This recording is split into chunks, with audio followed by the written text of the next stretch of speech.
Good afternoon, Packers fans. Aaron Nagler here with your Packers Daily Chat, coming to you live on the Cheesehead TV social channels on a Victory Friday. Yes, Victory Friday after the Packers dominate the Miami Dolphins on Thanksgiving night. No, let's talk football with Andy this week. I'll be joining Andy next week on Monday at our regular time, so you have to wait a little bit for our breakdown of the game, but wanted to make sure I hopped on here and chatted with Packers fans worldwide because that's what we do here at Cheesehead TV, especially when the Packers win 2 games in essentially 5 days. You absolutely love to see it. A Packers team that seems to be hitting their stride at just the right time. Coming out of the bye week, I know there were a lot of concerns about a lot of different areas, and it's not like they've solved all the problems or they've fixed every single thing, but this is a team that is playing well and playing exemplary, complementary football. I do think it's interesting that you come off of that game and rewatching it today. There's no question that the defense is playing probably the best it has all season long, but it's somewhat opponent specific what they're, trying to take away, what they're allowing to happen, etc. And then you look at the offensive side of the ball, and a lot had been made over the last 2 games over Josh Jacobs, his production, how he has become the identity of the team, which I still think is the case. But it's very clear they were not great up front yesterday along the offensive line when it came to trying to open holes for Josh Jacobs, trying to make that running game work. I think he averaged under 4 yards per carry, maybe 3 point something, maybe even 2.8 or something along those lines, but not a very productive day on the ground. But he still ground out some hard yards and he still produced through the passing game. The more he gets the ball, especially in the red zone, I think the better it is for this team. But even on a day where they couldn't really get Jacobs going the way they had been the last few games, they were still very productive on offense, still able to move the ball. I thought Jordan Love made a ton of really good decisions. Obviously, you saw the huge check down to Josh Jacobs for a 49-yard gain, which on balance was their biggest gain of the day on a check down. That's some smart football, but also Tucker Kraft getting into the mix on some of the checkdowns. And, yes, Love didn't hit every single pass. Nothing was perfect.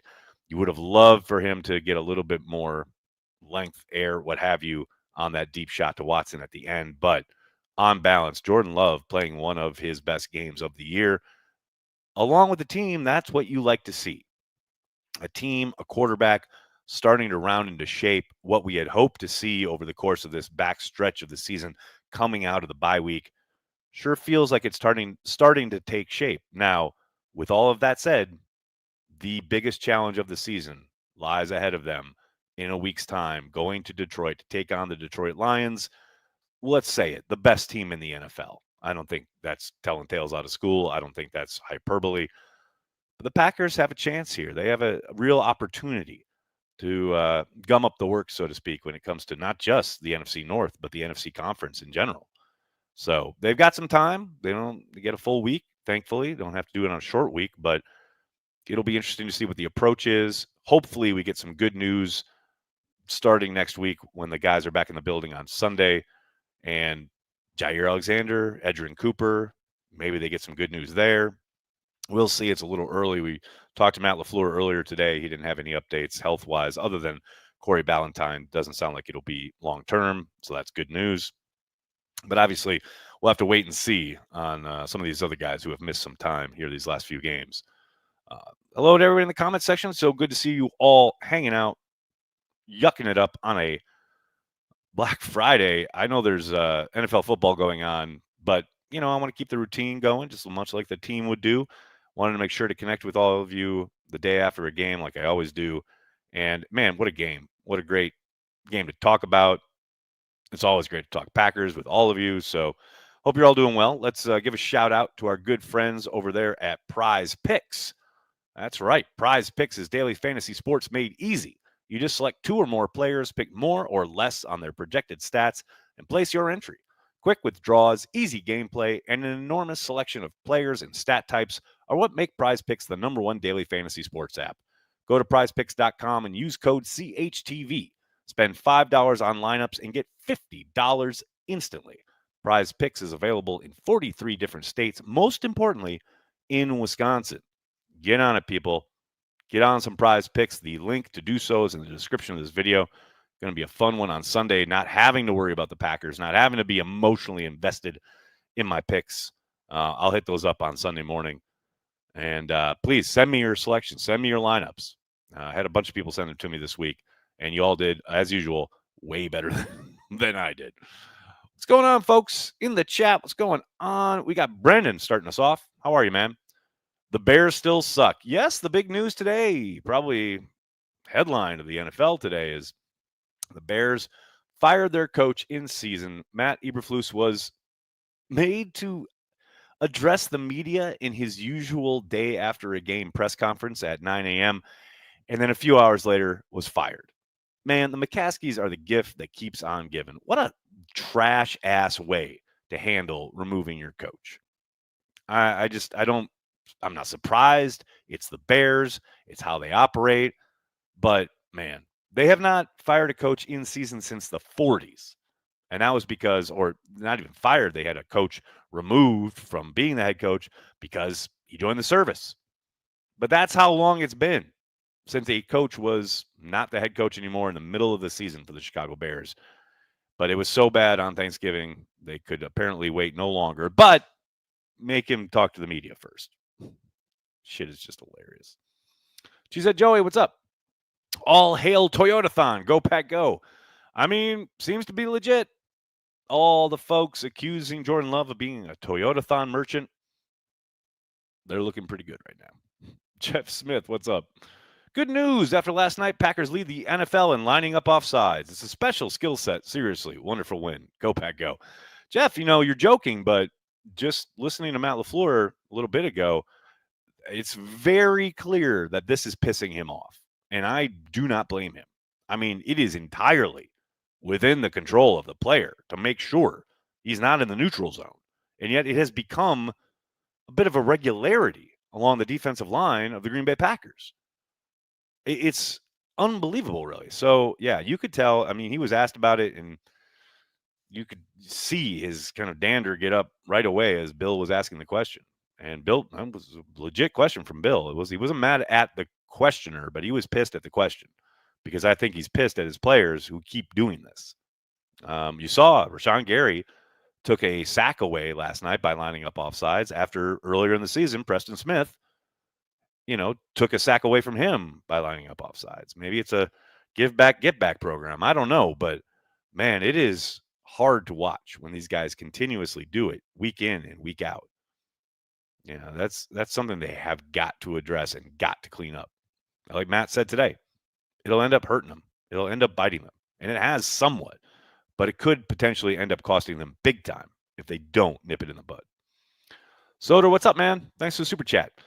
Have they done something different scheme-wise with Walker and LVN out of the bye, or have they just upped their play? That's an excellent question, Soder. I think it's mostly the players, right? It's not some magic adjustment that was made. It's not some huge shift in the priority or what they're asking them to do.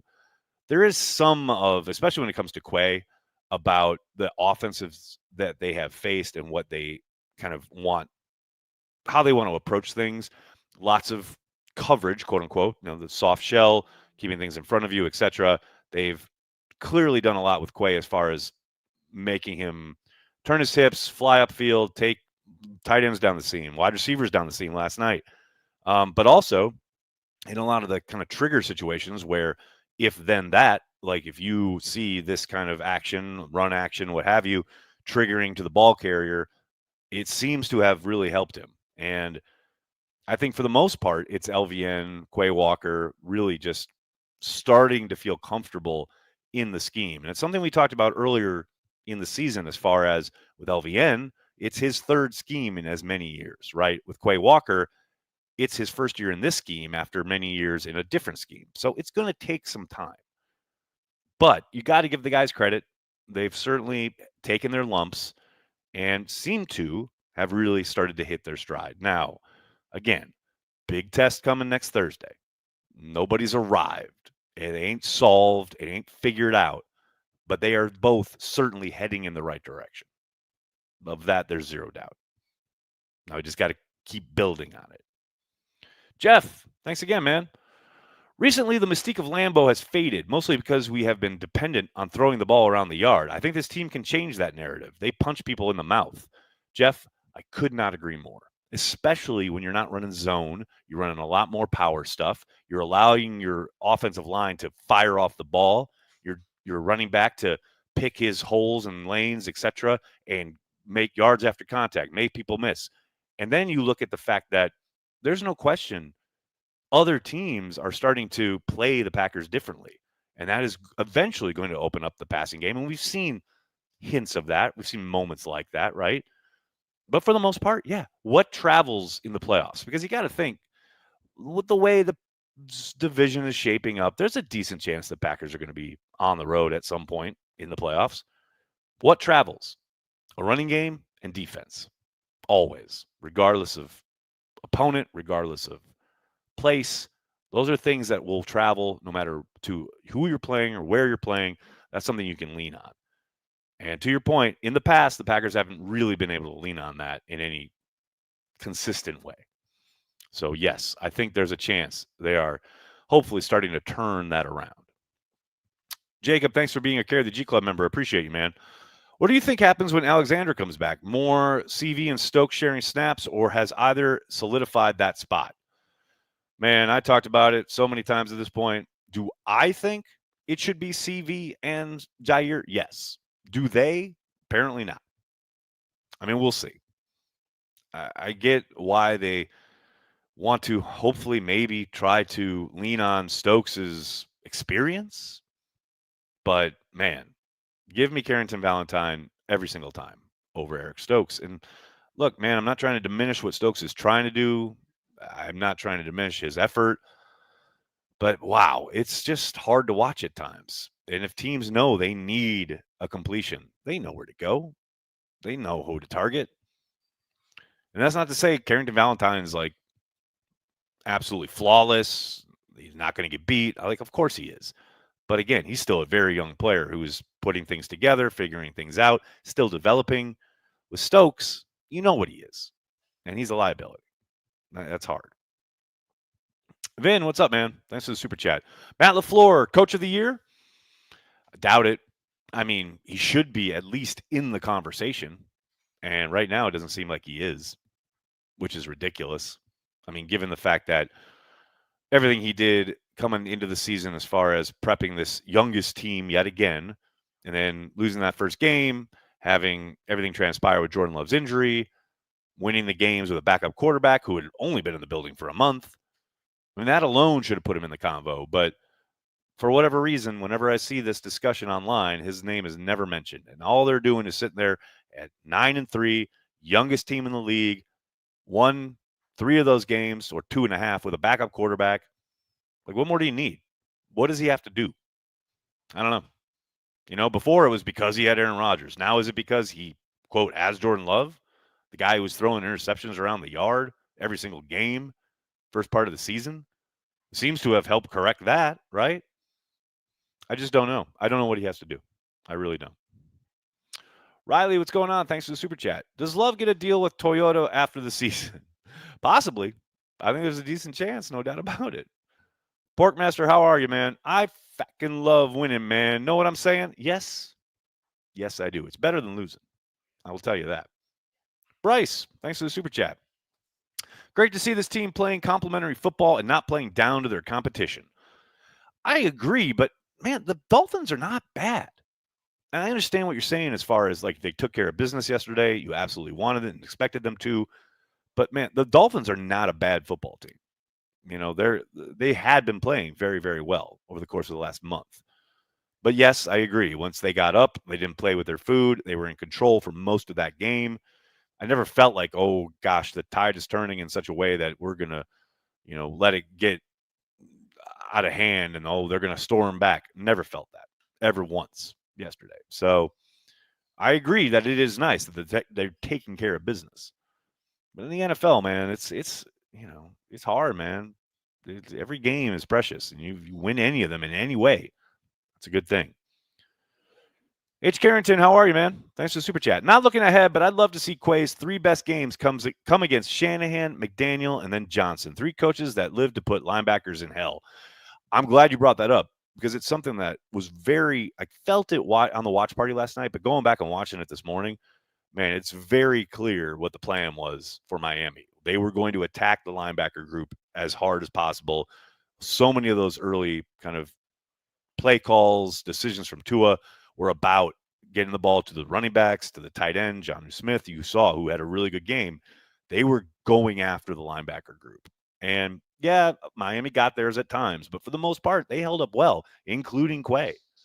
I'm very much with you. I thought they played very, very well. And I thought Quay was a big part of that. And I'm with you to the idea that these are some of the best play callers in the game.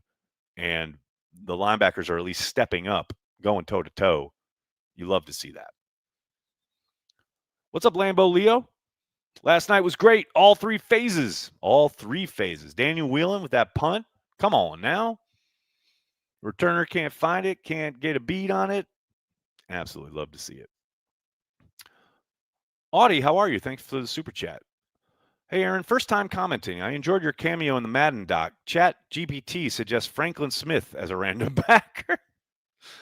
Audie, I'm glad you brought that up too because I haven't seen it yet. I have to look. I've had a bunch of people reach out, say they saw me in it. I have no idea. I have no idea even what the context is that I appear in it. But it's good to know I'm in it because I am obsessed with Madden. There's zero doubt about it. I appreciate it, man. Thank you for the super chat and appreciate the support. Chris, it does not seem like a Friday. You are not wrong. Aaron Picard, how are you, man? I've been pretty vocal about calling the Packers a, quote, finesse team. The 2024 version looks different. Playing a little bully ball. Absolutely love it. Gladly eating crow. I mean, Aaron, I understand those, quote, accusations, right? I mean, nobody in the NFL is, quote, finesse. We all know this, but I understand the idea of this team against certain types of defenses or different types of teams has sometimes looked a little less up for it. Certainly been pushed around at times. But I'm with you, man. This team feels like we're not backing down from anybody. And they certainly love to take it to the opponent in a way that maybe past LaFleur teams have not. I don't think you're, out of bounds there. Juan, how are you? Thanks for the super chat, man. Would you rather face divisional opponents in playoffs as opposed to facing an opponent you haven't seen all year? Familiarity could be an advantage. I mean, it goes both ways. It could be an advantage for them as well, Juan. I don't know, man. I don't love the idea of seeing a team for a third time. It's hard. It's very hard. And, the old kind of coaching adage or football adage is really tough to beat a team three times. Now, the only team we'd have to worry about that is the Bears, and we know they aren't going to be there. But, I don't relish the idea of facing the Lions in the playoffs or the Vikings in the playoffs. That would not be a attractive offer for me. For me, this is just me personally. I mean, the players, the Packers, they don't care. They're just going to play whoever's in front of them, right? But yeah, no, man, I'm not a huge fan of that idea. I just think because they're talking about the familiarity, they know what you do well, but they also know what you do poorly, where your weaknesses are. Yeah, I'm just I'm wary of it. Let's say that. Nags, what's up, Brandy? Brandy with wisdom right here. Nags, I still hate a three-man rush, except on the last play, if a Hail Mary. See, but even then, I mean, I understand that approach, and you're right. That probably makes sense there. But even then, like, rush the quarterback. Force him to get that ball out of his hands on a Hail Mary. But the three-man rush, you saw it yesterday. One of those early drives from the Dolphins. Packers went three-man rush, instant conversion. And look, I know every once in a while it works. Every once in a while you flood the zone, right? You got a bunch of guys in coverage, no place to go with the ball, etc. It breaks down. It's got to throw it away or get outside or whatever. I get it intellectually. But in the soul, in my life, in the firmament of the world, the three-man rush is the devil. And at time it works. That one time it might work. That's just the devil tempting you. Saying, yeah, run it again. See, it worked. But the devil knows it ain't going to work again. It's just going to get you in trouble. Three-man rush is the worst. Oh, this is adorable. Folk, any part of you feel bad for Big Cat or is all comedy? I have zero sympathy for Big Cat. Are we serious right now? He's a Bears fan, man. He's got to deal with his own life. Um, this is very true. Mikey Riggs, Quay blitz. Yes, I mean, how effective was he yesterday? I think they sent him 5 times. He got pressure 4 of those, including on the big sack. He is very adept at being able to not only rush the quarterback from his linebacker position, but his ability to get off a block by an attempted block by a guard or a center when they send him through the A gap. He does a great job of getting skinny and just creating pressure and not necessarily being able to get to the quarterback every time, but man, he gets the quarterback off the spot nearly every time. And that's very valuable. And it's not something that just automatically happens. You've seen plenty of guys blitz the A gap and just get stoned, right? He has this uncanny ability of getting through that wash and getting at least putting pressure on the quarterback. He does very, very well in that regard. Dawson, how are you, man? Thanks for the super chat. Great to see you with that backdrop, Nags. Go Pack Go. We'll take one long last look because I'm going to head out. I really appreciate it. Appreciate everybody chiming in, chatting it up. Couple big wins this week while I've been in Green Bay. I'm heading back to New York tomorrow. It's been wonderful to be here, but I really am desperate to get home. Please do me a monster favor. Hit like, hit subscribe, tell your friends, tell your family. Cheesehead TV. We are devoted to Green Bay Packers fans worldwide. Thanks a lot, everybody. Have a great night. Go Pack Go.